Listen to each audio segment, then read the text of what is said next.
नमस्कार, बहुत बहुत स्वागत है आप सभी का हमारे विशेष कार्यक्रम राम नारायण राम में। मैं आप सभी के साथ राम नारायण राम ये एक ऐसा कार्यक्रम है जिसके माध्यम से आपके जीवन में बदलाव आता है।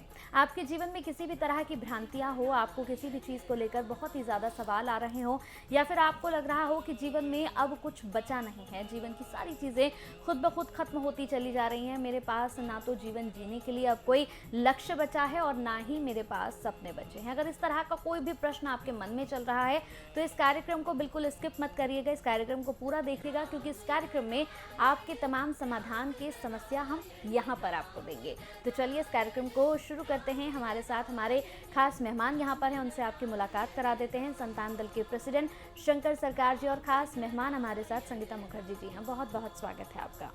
राम नारायण राम। राम नारायण राम। तो इस कार्यक्रम को आरंभ करेंगे और आज हमेशा की तरह हम एक बहुत ही महत्वपूर्ण विषय पर प्रेसिडेंट जी बात करने जा रहे हैं और मैं चाहूँगी कि आप इस महत्वपूर्ण विषय पर विस्तृत से जानकारी दें कि आजकल मनुष्य जो है, इंसान जो है, वो इस एक भ्रांति में, कंफ्यूजन में फंसा हुआ है कि आखिर उसे किसे मानना है, उसके लिए ईश्वर कौन है।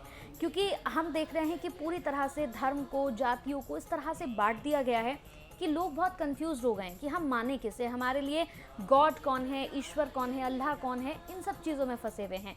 इसके बारे में थोड़ा सा जानकारी दें। अभी ये धरती में 800 करोड़ मनुष्य और इंसान है। सब इंसान मनुष्य को सोचना चाहिए, समस्या किसने पैदा किया, चाहे धर्म के लिए हो, चाहे पॉलिटिकली हो, राजनीतिक हो, चाहे समस्या धरती में कम ज़्यादा हो गया, किसी का प्रॉपर्टी ज़्यादा है, किसी का कम है, क्यों हुआ। धरती जिस दिन से समाज बन चुके हैं, राजा का राजा, राजा के राजा आया है, फिर हिंदू लोग का भी राजा आया। हिंदू लोग का अभी सुनाई देता है, हिंदू लोग राम, श्री कृष्ण, शिव जी, नारायण जी, बहुत सा देवता, 33 करोड़ देवता सनातन हिंदू लोग को, बहुत अच्छा बात है। तो जितना देव देवी हिंदू लोग का है, वो लोग हिंदू एक किसने बताया। समस्या तो यहीं खड़ा हो गया, वो लोग खुद नहीं बताया। श्री राम, कृष्ण, शिव, विष्णु, नारायण और भी देव देवी है, सारे देव देवी, इतना नाम कहने का हमारा पास टाइम नहीं है। तो ये देव देवी का टाइटल नहीं है। श्री राम, राम का टाइटल क्या है? मेरा टाइटल है शंकर सरकार, मेरा गोत्र है, मेरा जात है। उस टाइम जात पात कौन कैसे था? अगर उस टाइम 5,000-10,000 साल पहले नहीं थे, अभी कहाँ से आ गया? किसने बनाया समझ में? तो हर धर्म का जो इंसान पढ़े लिखे है, पैसा वाला है, ज्ञानी है, प्रज्ञावान है, समझदार है, खुद के लिए समझदार तो कोई नहीं है। धरती में 800 करोड़ आदमी है, एक भी इंसान मनुष्य हमको बताएगा कि मैं समझदार हूँ हर चीज़ में, मेरा खुद के लिए, समाज के लिए, राष्ट्र के लिए, प्रकृति के लिए, दुनिया के लिए, खुद के लिए कोई समझदार नहीं है। समझदार बनना ही नहीं चाहता है। सब बेवकूफ बनना बहुत सहज सरल होता है, बन जाता है। सब बेवकूफ बनना चाहता है, मूर्ख बनने के लिए कोशिश करता है, ये बहुत इजी होता है। लेकिन समझदार होते हैं हम लोग, पैदा हुआ, जन्म लिया, हम लोग तो समझदार है। हमारा सबका शरीर समझदारी वस्तु से बना है, पंचभूत से बना है। खेती, अब तेज मुड़, हवा, पानी, सूरज, धरती और आसमान, ये पंच तत्व से हमारा शरीर बना है। ये पंच तत्व ही हम जन्म लेने के बाद सब कुछ खा रहा है। हमारा शरीर पंच तत्व का है। तो इंसान अभी पैसा कम नहीं है, ज्ञान कम नहीं है, पढ़े लिखे है, मैन मेड एजुकेशन है, मैन मेड धर्म है, मैन मेड संविधान है। समाधान का समाधान कहाँ से आएगा? धरती में एक इंसान नहीं बताया, एक मनुष्य नहीं बताया, ना चाहे राष्ट्रपति हो, प्रधानमंत्री हो, चीफ जस्टिस हो, नीचे से ऊपर तक जितना जस्टिस लोग है, कोई बताया समाधान का किताब कहाँ है, समाधान का धर्म कहाँ है, समाधान का संविधान कहाँ है, समस्या का समाधान जरिया क्या है? ये तो प्रकृति है। प्रकृति को छोड़ के, खुद को छोड़ के काउंटिंग करता है। अरे भाई तुम्हारा घर में कितना आदमी है? तो जो गिनती करने वाला है, मैं गिनती कर रहा हूँ, मेरा घर में 10 परिवार है, तो है 10, हम कहते हैं 9 है, 9 है, तो मेरे को खुद के तो हम काउंटिंग करेंगे तो एक आदमी कम हो जाएगा। समझ तो ऐसे ही हो रहा है। आप समझ गया ना मेरा बात? बताओ खुल के हिंदी से। इंग्लिश ज्यादा मत बोलो, हिंदी बोलो। गांव का आदमी जुटता है हमारा साथ, पढ़े लिखे आदमी जुड़ेगा नहीं, वो लोग मरने के बाद फंसेगा। एक भी इंसान मुक्ति नहीं मिलेगा। देख लो, कोई भी धर्म का हो, आई कैन चैलेंज, टट्टी का कीड़ा बनने के लिए भी उनको नसीब में नहीं आएगा। जी, तो प्रेसिडेंट का ये कहना है कि हमारे समाज में मूर्ख बनना बहुत ज़्यादा आसान है, क्योंकि हम लोग पीढ़ी दर पीढ़ी मूर्ख बनते आ रहे हैं। कभी धर्म के नाम पे, कभी पॉलिटिकल, जो हमारे पॉलिटिशियन हैं वो हमें बेवकूफ़ बनाते हैं, जात पात के नाम पे, जाति पाति के नाम पे, ऊंच नीच नाम से। हर फील्ड में अगर हम देखें, इंसान जब से पैदा हुआ है और जब अपनी आखिरी सांस लेता है, मूर्ख ही तो बनता आ रहा है, क्योंकि अपनी बुद्धि, अपना विवेक कभी इस्तेमाल ही नहीं करते ये लोग। जो जैसा समझा रहा है हम वैसे समझते जा रहे हैं। इलेक्शन से पहले पॉलिटिशियंस आते हैं, बड़े बड़े वादे करते हैं। हम अगर अंदर से सोचें, हमें भी पता है कि ये झूठ बोल के जा रहे हैं, पर हम उस टाइम इतना मतलब हमें ओवर पावर कर लेते हैं हम लोग, इतना जल्दी मतलब कि उसकी बातों में आ जाते हैं, सब कुछ जानते हुए भी बातों में आ जाते हैं। नहीं, पॉलिटिकल लोग चोर है, एजुकेटेड चोर है जी, उसका से हमको भी चोर बनाने के लिए वो लोग जोड़ जाता है। बिल्कुल, उन्हीं के पीछे भेड़ चाल में हम लग जाते हैं, क्योंकि जो भी वादे करने आते हैं कि ये काम हम करवा देंगे, आपकी कॉलोनी में हो या आपके गांव में हो, जहाँ के भी रहने वाले हैं, हर इंसान अंदर से वो जानता है कि ये झूठे वादे हैं, पर फिर भी हम उसको मानते हैं, मान के उसी को वोट दे के उसको जिताते हैं। एक तो सबसे बड़ी बात है, ये जातिवाद होता क्या है? हम इंसान बन के पैदा हुए हैं, सबका ब्लड एक है, लाल रंग का खून है, हॉस्पिटल जाते हैं तो यही खून सारे पेशेंट्स को चढ़ाया जाता है, तो फिर ये जातिवाद चीज आई कहाँ से? संविधान में भी डाल दिया जातिवाद। बिल्कुल, ये नेहरू, ये सब पॉलिटिक्स क्या है? जी बिल्कुल, नेहरू का जात क्या है? वो कहाँ से आया? ये भारत का खून तो है नहीं, वो तो बाहर से आया। वो खून कहाँ का है? वो ना हिंदू है, ना मुस्लिम है, ना वो क्रिश्चियन है। वो दारू भी पीता था, सिगरेट पीता था, मत मस्ती करता था नेहरू। उसका जनरेशन छोड़ के गया हमारा सिर पर राज करने के लिए। राजीव इंदिरा को क्यों मार दिया? नेचर उसको रक्षा नहीं किया। अगर अच्छा किया होता इंदिरा ने, राजीव ने, तो प्रकृति उसको कैसे मार दिया? अगर प्रकृति, नेचर, ईश्वर, अल्लाह, खुदा, गॉड नहीं एक्सेस देगा, कोई आदमी मर सकता है किसी ने? बिल्कुल, उसकी मर्जी के बिना तो कुछ भी नहीं हो सकता। तो यही है कि ये जो जातिवाद के नाम पे हर इंसान को, जो हमें जैसे प्रेसिडेंट ने कहा कि बेवकूफ बनाते जा रहे हैं, क्योंकि राहुल अभी भी कहती है जाति गणना करना है। अरे उनका खुद का जात क्या है? वो तो बाहर का खून है, वो तो इटली का खून है। उनका माँ कौन है? हम बताएंगे तो धरती का 150 करोड़ आदमी तो सिर में हाथ लग के बैठ जाएगा। सोनिया गांधी कौन है? कैसे? बाहर का एक डांस करने वाला आदमी, बाहर में डांस करने वाला आदमी इंडिया आके काम करता है। 150 करोड़ आदमी बर्बाद है। धरती में इतना पढ़े लिखा है, इतना जासूस है, इतना विज्ञानी है, नोबेल विजयी है, हमारा राजा है, हम पूजा है, हमारा पैसे से खाता है नेहरू परिवार स्टिल टुडे। जी बिल्कुल।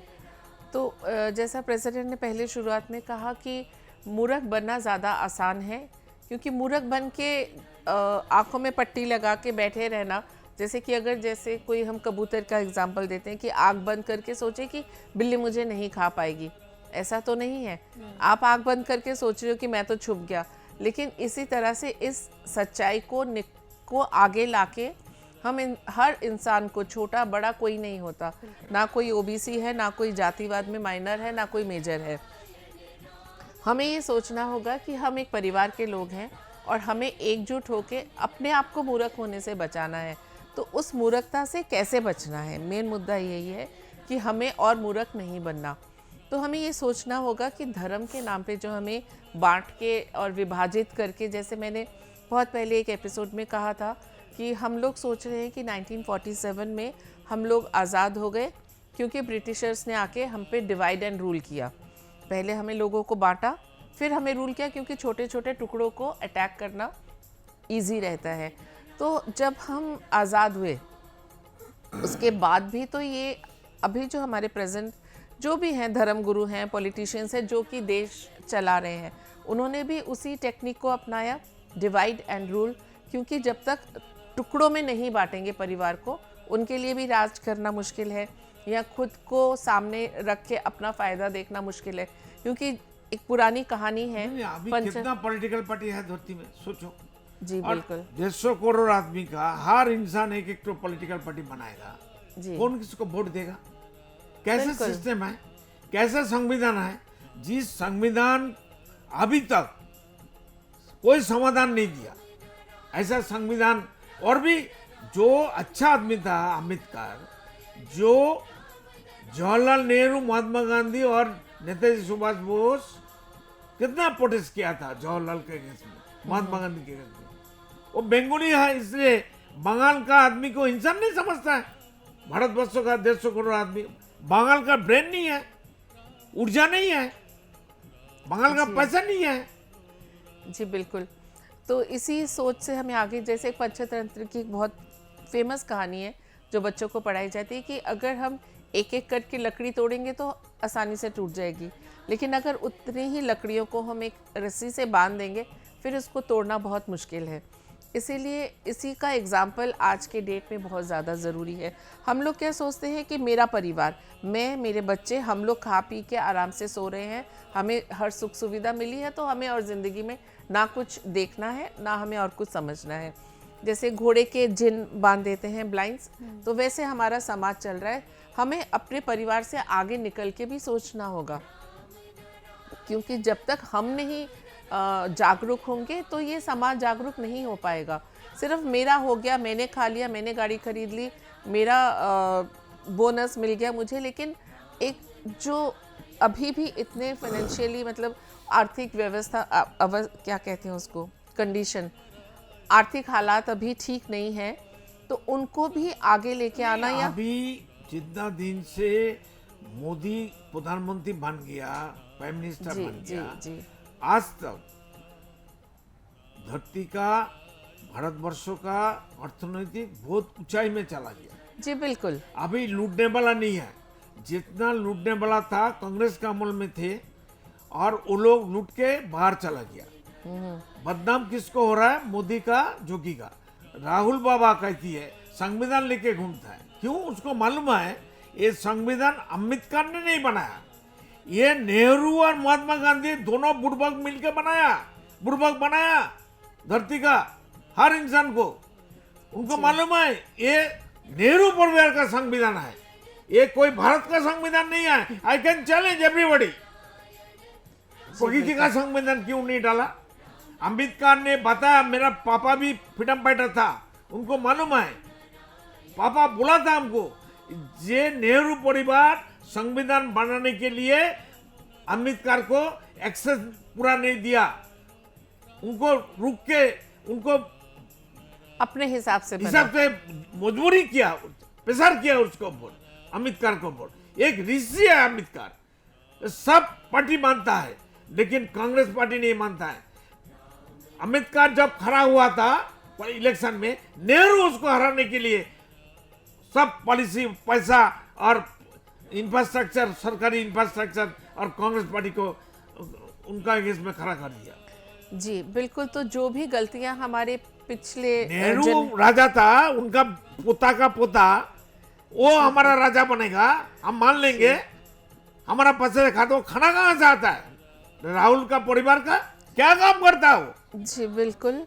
तो जो भी गलतियां पिछले हमारी हुई हैं, हमारे जो पूर्वज थे या हमसे एक जनरेशन पहले थे, तो अब वक्त आ चुका है कि जो भी संविधान में प्रेसिडेंट का जो कहना है, तो उसमें हम लोग अमेंडमेंट्स तो ला ही सकते हैं, क्योंकि उसमें भी क्लॉज होंगे कि कुछ पॉइंट्स जो कि नेचर का संविधान क्यों नहीं आया जो जी, बिल्कुल। अम्बेडकर ने करना चाहते थे दिल से मन से। मेरा पापा बताया, मेरा पापा 7 टाइम्स अरेस्ट हुआ है at the time of freedom, जी, जो बिल्कुल। चालू था, लड़ाई जो चालू था धरती में। हमको मालूम है, मेरे पापा सब बता के किया। तो जैसा कि एक कहावत है कि जब जागो तब सवेरा, तो अभी भी कुछ बिगड़ा नहीं है। जितना भी बिगड़ा है हमारे समाज में, उसको हम आज का दिन नया दिन मान के हमको उसको पार्लियामेंट में देखा, जो सोई बात, और जो स्वराष्ट्र मंत्री है उनका नाम क्या है, अमित शाह जी, उसने सही बात बताया, उसको काट काट के कांग्रेस लोग प्रोजेक्ट किया खुद बचने के लिए। नेहरू बर्बाद किया, संविधान करने नहीं दिया अम्बेडकर को। एक ऋषि थे, एक अच्छा आदमी थे। जी, अम्बेडकर को सामने रख के नेहरू और महात्मा गांधी मिल के धरती का सब बनास के करने दोनों आए। उसका खून और उसका जेनरेशन धरती में नहीं रहना चाहिए। 150 करोड़ आदमी को अभी रास्ते में उतारना चाहिए, घर से निकलना चाहिए। एक परिवार को भगाओ इंडिया से, भारतवर्ष से, नहीं तो मैं मारूंगा उसको, डंडा मार के भगाएंगे इटली में। जी, बिल्कुल। तो बिल्कुल आजकल अगर हम देखें तो देश पूरा कंफ्यूज्ड है। लोगों को समझ ही नहीं आ रहा है कि उन्हें कहाँ किस जगह पर किसे मानना है। हम इस बात को आगे भी कंटिन्यू ज़रूर करेंगे। तो दर्शकों, इस कार्यक्रम को आपने देखा। अगर आप भी चाहते हैं संतान दल से जुड़ना, तो आप संतान दल से जुड़ सकते हैं। टीवी स्क्रीन पर लगातार नंबर्स हम फ्लैश कर रहे हैं। इन नंबर्स पर कॉल करके आप संतान दल के सदस्य बन सकते हैं, और इसके लिए आपको कुछ नहीं देना, महज सिर्फ 1 रुपया देकर भी आप इसके मेंबर बन सकते हैं। यकीन मानिए, आपके जीवन में बदलाव आएगा। और संतान दल से जुड़ के जब आप संतान दल के विचारों को अपने जीवन में उतारेंगे, तो लाजमी सी बात है कि आपके जीवन को एक लक्ष्य भी मिलेगा और आप अपने जीवन में बदलाव भी कर सकेंगे। तो चलिए, वक्त हो चला है इस कार्यक्रम की समाप्ति की ओर जाने का। बहुत बहुत धन्यवाद आप लोगों का। बहुत बहुत धन्यवाद। राम नारायण राम। राम नारायण। आप देख रहे हैं हमारा खास कार्यक्रम राम नारायण राम शंकर सरकार जी के साथ राम नारायण रामशाह। यह एक महाध्वनि और बीज मंत्र है। यह सभी समस्या का संपूर्ण समाधान है। आप लोग इन्हें अपना के देखिए, मन और दिल में क्या प्राप्त हो रहा है। इस कार्यक्रम का विशेष उद्देश्य इसका प्रचार और प्रसार के साथ ही प्रत्येक मनुष्य की मुक्ति का मार्गदर्शन है, और यह आपकी दिल की बात है। इस मार्ग पर पुण्य और मुक्ति निश्चित है।